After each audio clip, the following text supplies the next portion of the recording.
simultáneamente ser testigo de la forma como otros países de América Latina, miembros del banco,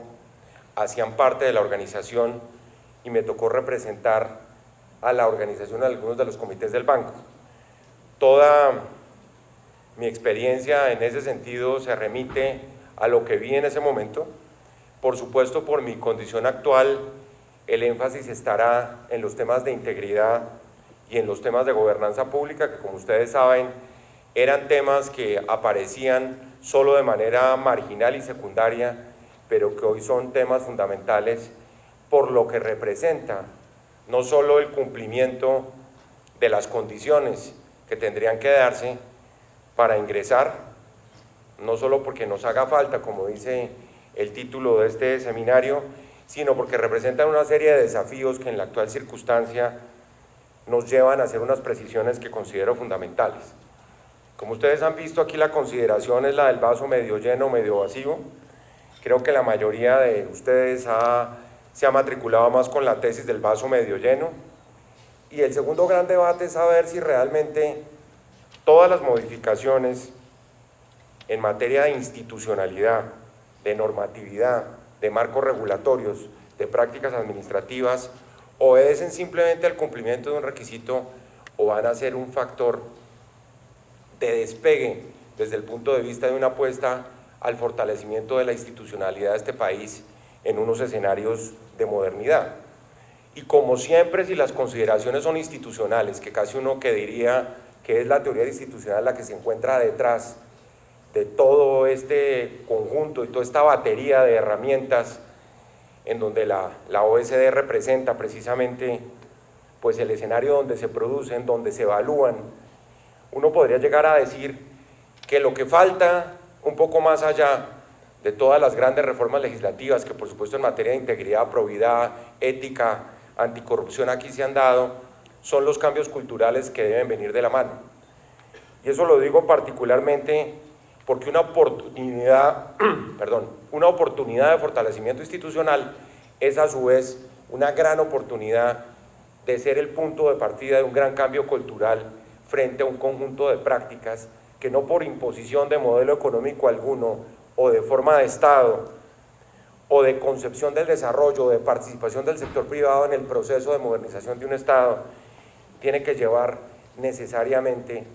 a que en el campo de las instituciones informales también haya transformaciones. Es un poco lo que dentro de la teoría institucionalista moderna se llama el capital social, porque al fin y al cabo el capital social nos compromete a todos como protagonistas que somos de un espacio donde lo público es lo que se impone. Les cuento que yo vengo de una institución en donde las consideraciones, por ejemplo, de a quién debe disciplinar la Procuraduría General de la Nación estaban en una teoría que era solo a servidores públicos con recursos públicos y la restricción se daba en ese campo. Hoy por razones de evolución doctrinal y por supuesto de línea de trabajo hemos llegado a la convicción que son precisamente factores que van mucho más allá del Estado y que se incorporan en el espacio público los elementos que van a ser disciplinantes de aquí en adelante. Y lo digo particularmente por quienes manejan recursos públicos con la investidura particular. Lo digo puntualmente sobre el caso de manejo de anticipos, por ejemplo, en la contratación, o simplemente de aquellos que cumplen funciones de carácter público que cada día, en razón de la evolución de la sociedad, son cada vez más. Y eso es importante tenerlo en cuenta porque entonces la interacción del modelo de Estado con el modelo económico, la teoría del desarrollo que se encuentra detrás, y ya lo decía, la participación del sector privado, nos lleva a que todo esto tiene que ser más un punto de partida de una gran modernización de todo el estamento público que un punto de llegada por la simple entrada a un club de las condiciones de la OSD. Y todo ello además porque al fin y al cabo la producción de normas, y ustedes lo han visto en el caso de los tratados anticorrupción, el primer tratado anticorrupción fue el Tratado Interamericano de la OEA, después vino el Tratado de Naciones Unidas de finales del siglo pasado, que aquí se convirtió más adelante en ley, el Tratado de la OSD sobre soborno transnacional, sobre cohecho, las buenas prácticas, y todo eso va sumándose en una varaunda de normatividad en donde lo que no se ve es una estrategia integral en términos de integridad y en términos de probidad y de ética, donde las acciones institucionales apunten en la misma dirección. Y como yo decía anteriormente, con la famosa teoría de los tres mosqueteros que ustedes han visto que ha prosperado en los últimos meses, aquí lo que importa es que no sean los tres chiflados, sino los tres mosqueteros apuntando al mismo objetivo en materia de lucha contra la corrupción. Porque además uno necesita de todo el apoyo de la sociedad. Esto no es solo una labor de la Fiscalía, la Procuraduría y la Contraloría, sino el cuarto mosquetero, que ustedes saben que en la novela de Dumas es realmente quien detenta el poder, es la sociedad entera y es la ciudadanía denunciando y son los veedores participando en el proceso de lucha contra la corrupción. Entonces la forma de ponerle orden a esa torre de Babel de normas, de instituciones, de reglamentos, que pareciera simplemente el chulo rojo frente a determinadas condiciones, creo yo, es la verdadera capacidad de repercutir en las instituciones en términos de una nueva institucionalidad que por fortuna en el caso de Colombia se inserta en el marco de una filosofía que es la filosofía consagrada en la Constitución de 1991 de un Estado social de derecho que le da pauta y que por supuesto le abre el espacio a todas estas políticas y a todas estas buenas prácticas si somos capaces de ordenarlas. Y en ese sentido, yo creo que la experiencia del país, para contarles sobre lo que hemos caminado en esa dirección, hay mucho para mostrar en estos campos. Y yo entiendo que en las diversas visitas que han hecho los funcionarios de la organización a las diversas entidades del Estado, al gobierno y a los organismos de control, algunas de estas se han puesto de presente. Porque creo yo, y eso fue lo que yo vi dentro de mi experiencia, la incorporación, por ejemplo, de países de renta media o particularmente de países latinoamericanos, en el caso de la OECD,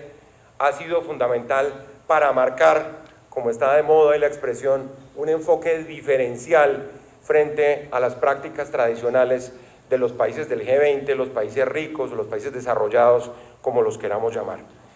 Y ahí hay herramientas que han sido fundamentales. Y les voy a hacer un catálogo de 6 buenas prácticas que son un poco las que en materia de integridad, ética y transparencia han sido unas, incluso producto de la creatividad y la innovación colombiana, entre ellas, por ejemplo, la pérdida de la investidura de los congresistas, que ayer resucitó de nuevo en el Consejo de Estado,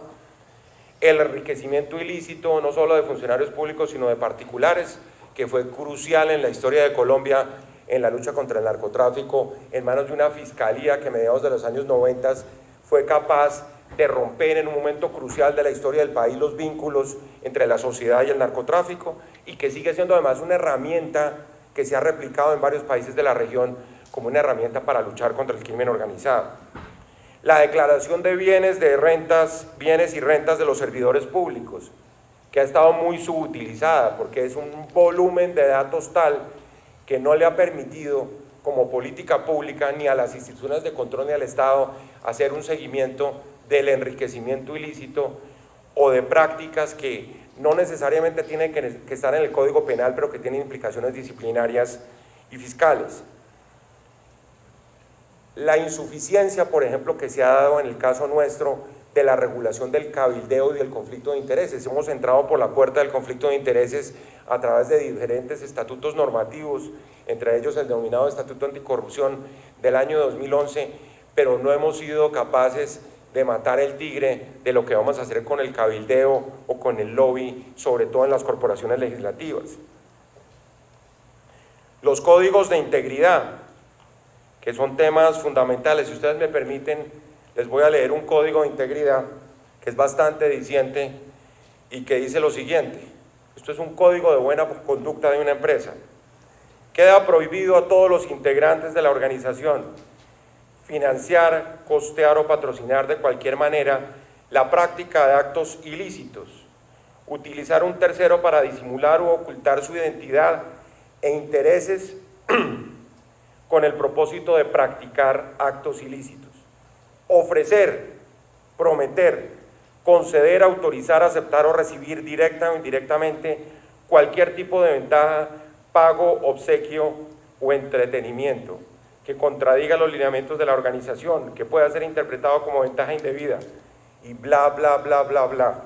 ¿Saben qué es esto? El Código de Conducta de Odebrecht. Con lo cual, uno concluye que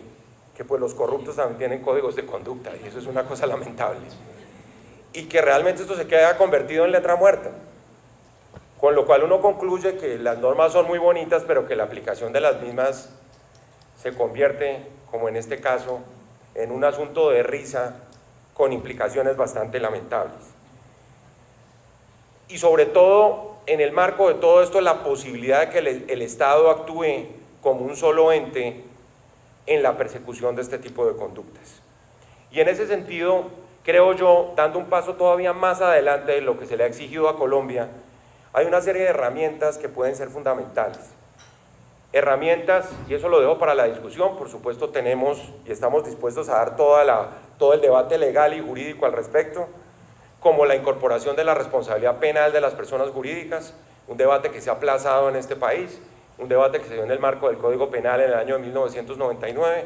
que supondría como efecto inmediato el levantamiento del velo corporativo y la posibilidad de sanciones, no solo las consagradas desde el punto de vista contravencional, como se dieron en el decreto que se supone satisface los lineamientos de la OECD, sino que deben tener implicaciones de fondo frente a lo que está sucediendo, en donde, como bien dice el profesor Fernando Cepeda, aquí no hay corrupción, sino crimen organizado internacional. En segundo lugar, ustedes lo han oído, es el karma de todo lo que está pasando en este momento, el financiamiento de la política. El financiamiento de la política que supone la necesidad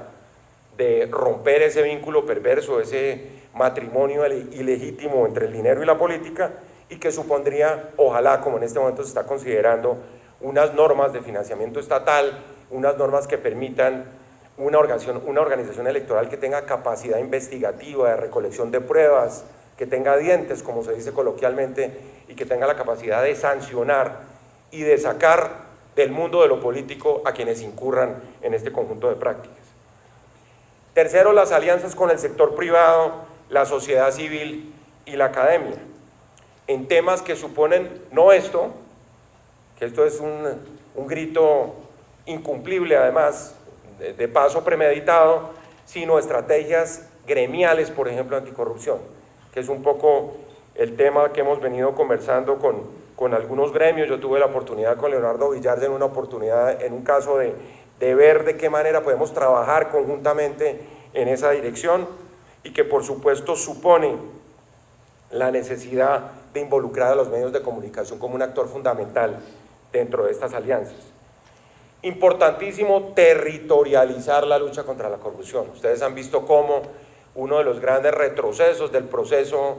descentralizador de Colombia ha sido la corrupción, al punto que muchos afirman que lo único que se ha descentralizado es la corrupción, y vemos que la debilidad de los organismos territoriales en términos de gobernanza pública es tan grande que por eso son tan susceptibles a este flagelo, y que supone, como nosotros lo hemos venido exigiendo en estas pocas semanas que yo llevo al frente de esta institución, en casi 10 departamentos que hemos visitado, que sea una obligación de los gobernadores y de los alcaldes hacer planes anticorrupción a nivel regional, departamental y local. Eso acompañado, por ejemplo, de la focalización en los sectores sociales. El drama de todo esto, que es una tragedia, es que la corrupción se ensaña en primer lugar con los sectores sociales, y es ahí donde queda sedimentada y donde causa esos perjuicios que son como triples pecados, porque son pecados contra el Estado, contra la sociedad y contra los más pobres y los más desfavorecidos. El tema de las veedurías ciudadanas, que es un tema esencial, que viene de la mano además de dar ese debate en Colombia, tal vez no como se planteó recientemente en unas semanas, de protección más de los denunciantes, no en términos de recompensas, sino en términos de la creación de un fondo de reparación de víctimas, como lo hace la Agencia Anticorrupción italiana. Herramientas que van hasta la extradición misma, porque la extradición supone que en un momento dado, frente a un delito internacional, por ejemplo, por lavado de activos, está claro que hay tratados en esa materia, y que en última lo que más les duele a quienes incurren en este tipo de conductas es que le toquen el bolsillo, porque es evidente y está demostrado, Transparencia Internacional ha revelado que el promedio de permanencia en un régimen de privación de la libertad de personas que incurren en este tipo de conductas no pasa de 24 meses por los beneficios. La sanción disciplinaria les importa 5, que es la sanción que pone la Procuraduría, así lo lleva uno al máximo de destituirlo y de crearle una inhabilidad por 20 años, que es el máximo que se puede imponer, pero realmente cuando se afectan los capitales y se le tocan los bolsillos, sí viene pues una afectación que tiene efectividad. Y por último, los temas de formación ética y de educación cívica, que ustedes saben que en el caso particular de la educación cívica fueron programas que fueron lamentablemente desterrados de los pensums educativos de este país y que suponen la necesidad de fomentar valores que tienen que ver, por supuesto, con la vida individual, pero que en el caso particular, además de la empresa, cada día la ética se fortalece más como un valor empresarial que lleva además a una consideración de carácter cultural con la cual ojalá estemos todos de acuerdo, y es que el tema de héroes aislados en la lucha contra la corrupción es un tema que tenemos que erradicar, porque resulta que luchar contra la corrupción es un compromiso de todos los ciudadanos. Un poco lo que ustedes vieron que pasó ayer con el fallo de la justicia, en el caso de la niña Juliana Zamboní, que claro, la celebración se da por la contundencia que hubo, independientemente de que se siga insistiendo en que venga la máxima sanción, pero cuando eso en un país normal, donde funciona la justicia, es un compromiso normal de un juez de la República producir una decisión tan contundente como esa. Pero aquí fue noticia porque resulta que estábamos acostumbrados a un régimen de intocables, de no funcionamiento de la justicia, de imposibilidad de recolección de pruebas, y resulta que esos hechos demuestran que estos actos, que aparentemente son actos épicos de heroísmo, pues hay que dejarlos a un lado para convertirlos en compromisos ordinarios de los ciudadanos. Me quedan 2 minutos y medio y quería terminar simplemente con unas 5 o 6 ideas básicas que un poco compendian lo que representa el desafío de Colombia de cara a la entrada de esta organización. Y es un poco apostarle a la nueva institucionalidad. Una nueva institucionalidad, por supuesto, que viene de la Constitución de 1991, que en esta materia es una constitución virgen en más del 60% de sus artículos y que no implica necesariamente, como muchos han dicho, la necesidad de hacer grandes cambios constitucionales para que esto salga adelante. Y que es una apuesta además,